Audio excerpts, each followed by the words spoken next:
Coba deh kalau dengar kata ruang BK, apa yang langsung kepikiran? Mungkin tempat buat anak-anak yang nakal atau panggilan buat orang tua? Jujur aja deh, image-nya seringkali serem ya. Tapi gimana kalau saya bilang itu sebenarnya salah satu ruangan paling penting buat ngebangun masa depan kamu? Yuk kita bongkar bareng-bareng salah paham ini. Yuk kita jujur-jujuran sebentar. Jadi murid itu berat kan? Ada tekanan dari guru, orang tua, teman, bahkan dari diri kita sendiri. Coba ingat-ingat lagi deh, apa sih yang paling sering bikin pusing kepala waktu zaman sekolah dulu? Nah, ini dia nih. Mulai dari nilai yang tiba-tiba anjlok, drama sama sahabat, bingung mau milih jurusan apa, sampai pertanyaan paling geder tentang aku ini sebenarnya siapa sih? Semua ini pergulatan yang nyata banget, yang terjadi di dalam diri setiap siswa, dan seringkali nggak kelihatan dari luar. Terus kalau udah gini, kita mesti lari kemana? Dan jawabannya ada di sini. Bimbingan dan konseling atau yang kita kenal sebagai BK sering banget disalahartikan sebagai polisi sekolah. Padahal intinya itu justru kebalikannya. Ini adalah sebuah sistem dukungan yang dirancang secara menyeluruh, komprehensif, buat bantu kamu tumbuh secara optimal. Bukan cuma soal nilai, tapi soal ngebangun keseluruhan diri kamu. Oke, jadi dalam beberapa menit ke depan, ini nih yang bakal kita bedah. Kita akan lihat gimana BK itu ngebantu kita ngebangun toolkit pribadi, menjelajahi dunia pertemanan, naklukin tantangan belajar, ngerancang masa depan, dan yang paling penting, gimana semua itu ternyata nyambung satu sama lain. Oke, kita mulai dari yang pertama, dan mungkin yang paling krusial, kita harus bongkar citra lama BK. Selama ini kan, ruang BK itu identik banget sama masalah dan hukuman. Tapi untuk benar-benar paham fungsinya, kita harus buang jauh-jauh anggapan itu dan ngelihatnya pakai kacamata baru. Nah, sekarang kita masuk ke pilar yang pertama, soal ngebangun diri pribadi. Kenapa ini yang pertama? Simple, karena semuanya itu mulai dari dalam. Sebelum kita bisa berinteraksi sama dunia, belajar dengan benar atau ngerencanain masa depan, kita harus kenal dan damai dulu sama diri sendiri. Inilah fondasinya. Jadi, apa sih bimbingan pribadi itu? Seperti yang kita lihat di sini, ini adalah layanan buat ngebantu kamu memahami diri. Bayangin aja, ini kayak sebuah ruang aman buat ngejawab pertanyaan besar. Aku ini sebenarnya siapa? Tujuannya bukan cuma biar kamu ngerasa baikan sesaat, tapi buat ngebangun kepribadian yang sehat dan rasa percaya diri yang benar-benar datang dari dalam, bukan dari validasi orang lain. Nah, yang menarik banget di sini adalah betapa praktisnya bantuan yang ditawarin. Misalnya, kamu ngerasa minder atau nggak pede, tujuannya adalah ngebantu kamu kenal diri lebih dalam lagi, biasanya lewat sesi konseling 4 mata. Atau mungkin kamu gampang emosi? Nah, ada latihan buat refleksi diri. Ini semua adalah alat-alat nyata buat membangun fondasi pribadi yang kokoh. Oke, fondasi diri udah kuat nih, terus apa? Ya, langkah selanjutnya adalah kita lihat keluar. Kita kan nggak hidup sendirian, kita perlu berinteraksi. Nah, disinilah pilar kedua, yaitu menjelajahi dunia sosial, jadi penting banget. Gimana caranya kita membawa diri yang udah kita kenal ini ke dalam hubungan dengan orang lain?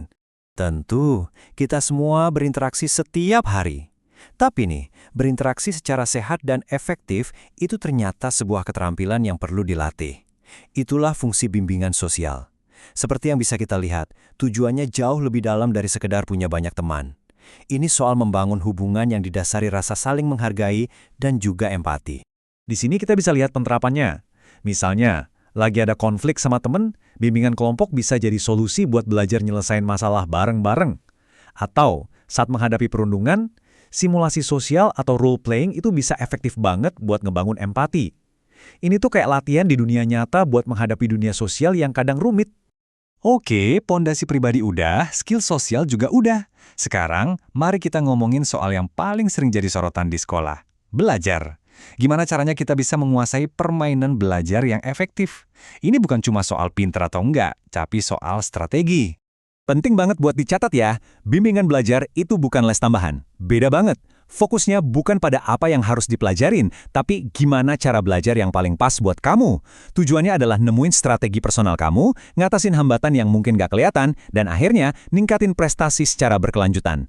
Jadi intinya gini, masalahnya bukan kamu nggak pintar, tapi lebih ke mungkin cara belajarmu aja yang belum efektif. Kalau nilai rendah, solusinya bukan cuma disuruh belajar lebih giat, tapi dikasih pelatihan cara belajar yang efektif. Susah fokus. Oke, ayo kita bedah bareng strategi manajemen waktu.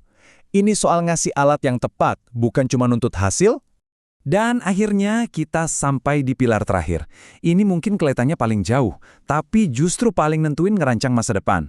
Semua yang kita lakuin di sekolah, belajar tentang diri sendiri, bergaul, dan menguasai pelajaran, ujung-ujungnya kan mengarah ke sini. Apa yang bakal kita lakuin setelah lulus? Yuk, kita lihat gimana BK ngebantu ngejawab pertanyaan besar ini. Nah, ini bagian yang seru banget. Bimbingan karir itu pada dasarnya ibaratnya kayak jembatan. Seperti yang digambarin di sini, layanan ini ngebantu nyambungin titik-titik antara apa yang kamu suka, apa yang kamu bisa, dan apa yang dibutuhin di dunia kerja. Tujuannya simpel tapi krusial, mastiin keputusan besar setelah lulus nanti nggak diambil secara asal-asalan. Coba deh lihat, bantuannya itu spesifik banget kan? Bingung mau kuliah apa? Ada konseling karir dan tes minat bakat buat memetakan potensi kamu. Belum punya gambaran cita-cita? Seminar karir bisa ngebuka wawasan tentang profesi-profesi yang mungkin belum pernah kamu dengar sebelumnya. Ini adalah soal perencanaan strategis buat hidup kamu. Oke, kita udah ngebahas 4 pilar utama. Pribadi, sosial, belajar, sama karir. Kelihatannya kan kayak kotak-kotak terpisah ya. Tapi, disinilah kuncinya. Bagian yang paling penting itu bukan pilar-pilarnya, melainkan gimana semuanya itu terhubung dan saling mempengaruhi. Benar-benar kayak efek domino. Coba kita ingat lagi ya, 4 bidang ini. Pribadi, itu fondasi kita. Sosial, itu cara kita terhubung. Belajar, itu cara kita tumbuh secara intelektual. Dan karir, itu tujuan masa depan kita. Sekarang, mari kita lihat kenapa urutan ini jadi penting. Nah, ini dia inti dari semuanya. Benar-benar kayak efek domino.